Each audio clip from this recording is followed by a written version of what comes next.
Many in the West have been vilifying or shaming India for its voting patterns in the United Nations General Assembly in matters related to Ukraine. Yes, illegal annexation of a country's regions by another country is wrong, absolutely wrong. The use of force by a nation to redraw the borders of another also sounds wrong. Of course, it is wrong when Russia does it, but is it also wrong when the USA does it or when Americans support it? Please read these words very carefully. America's annexation of Hawaii.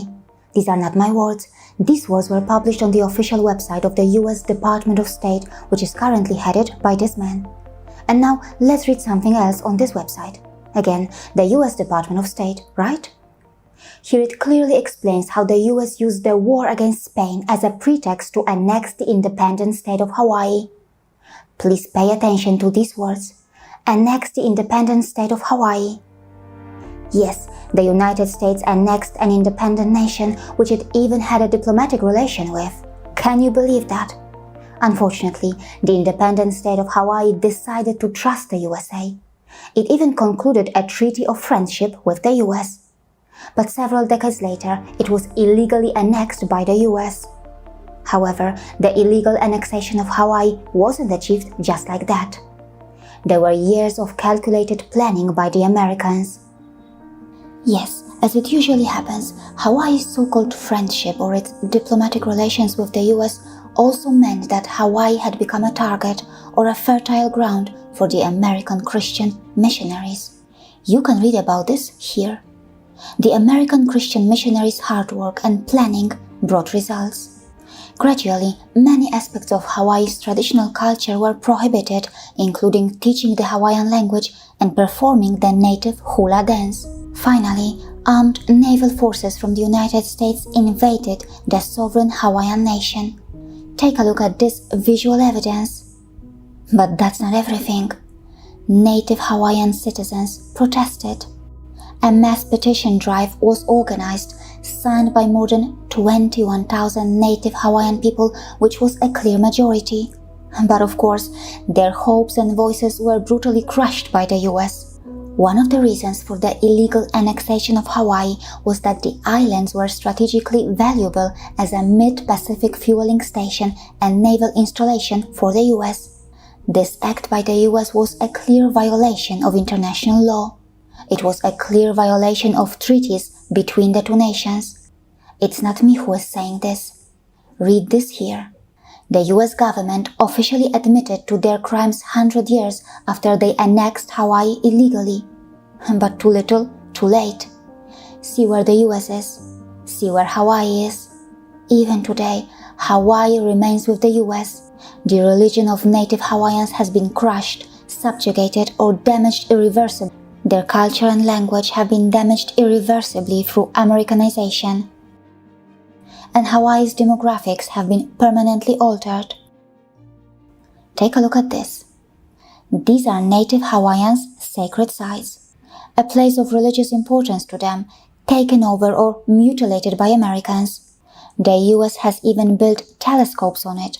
So may I ask, does the illegal annexation of Hawaii and the violation of international law do justice to the values and principles that the US preaches to the world? Point 2. Illegal annexation by other nations that the US supports. Please take a look at this map. That's Syria. That's Israel, right? And over here, pay attention to this area. Now very carefully read this report from the United Nations. See the date, September 2022.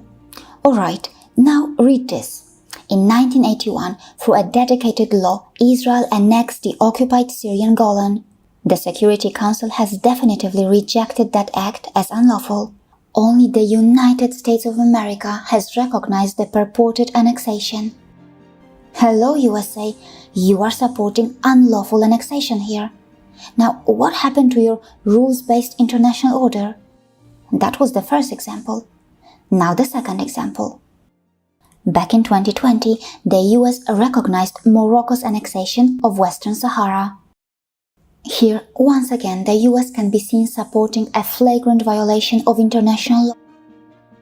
Point 3. Territorial acquisitions of the United States. These are the territorial acquisitions of the United States. Source: U.S. Department of the Interior. Please take a good look. See how the US expanded. Allow me to give you at least one example. See this area over here, the Mexican cession. It was controlled by Mexico. So the US fought a war against Mexico, and then eventually in this treaty, Mexico had to give up 55% of its territory to the United States. Can you imagine that? Mexico was reduced to less than half of what it was, and the US got bigger and bigger. And let's not forget the actual owners of this land. Let's not forget the destruction of the Native American land, which has almost disappeared.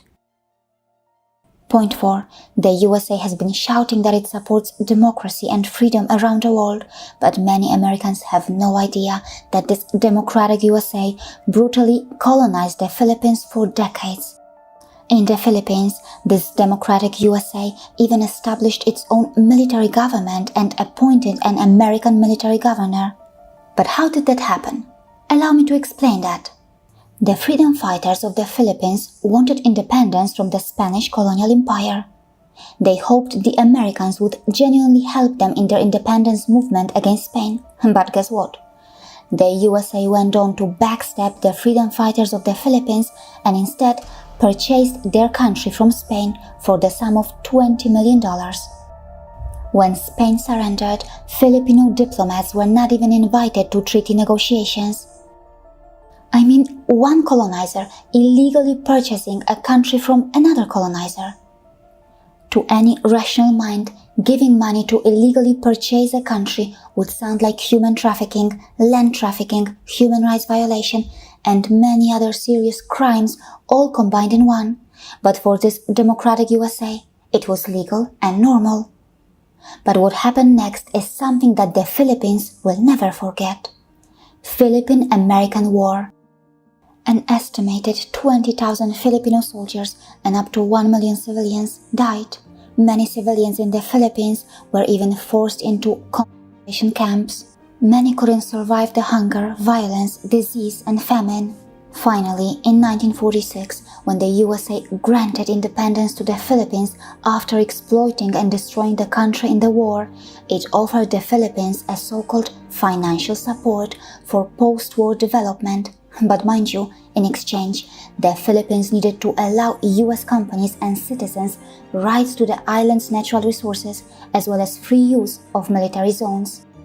According to Professor Adrian de Leon, despite formal independence, the Philippines remained a neo-colony of the United States. But perhaps even hypocrisy, democracy, and irony were all laughing at each other when this man, William Howard Taft, who ran the colonial government that the United States established in the Philippines several years later, ended up becoming the president of the USA. But for a country whose some of the founding fathers and presidents were slave owners, William Taft becoming the president wasn't a big deal. And guess what? Back then, the American media was busy explaining to Americans how the USA was civilizing the people of the Philippines. Please pause and carefully see this visual evidence. Filipino before and Filipino after. Point 5. Americans need to understand that today many Indians are hurt or unsettled by what is happening in Ukraine, but because of the USA's poor track record that I have highlighted, Indians can't blindly follow the USA's selfish geopolitical goals or the US-led West. But many people in the West, due to their limited understanding or due to their media propaganda, continue to blame Indians and vilify India and its democracy. Between Ukraine and Russia, whose side is India on? Well, India's Minister of External Affairs has already answered that. Madam President, as the Ukraine conflict continues to rage, we are often asked, whose side are we on?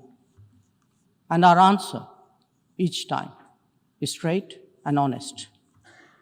India is on the side of peace and will remain firmly there. We are on the side that respects the UN Charter and its founding principles. We are on the side that calls for dialogue and diplomacy as the only way out. We are on the side of those struggling to make ends meet, even as they stare at the escalating costs of food, of fuel, and fertilizers.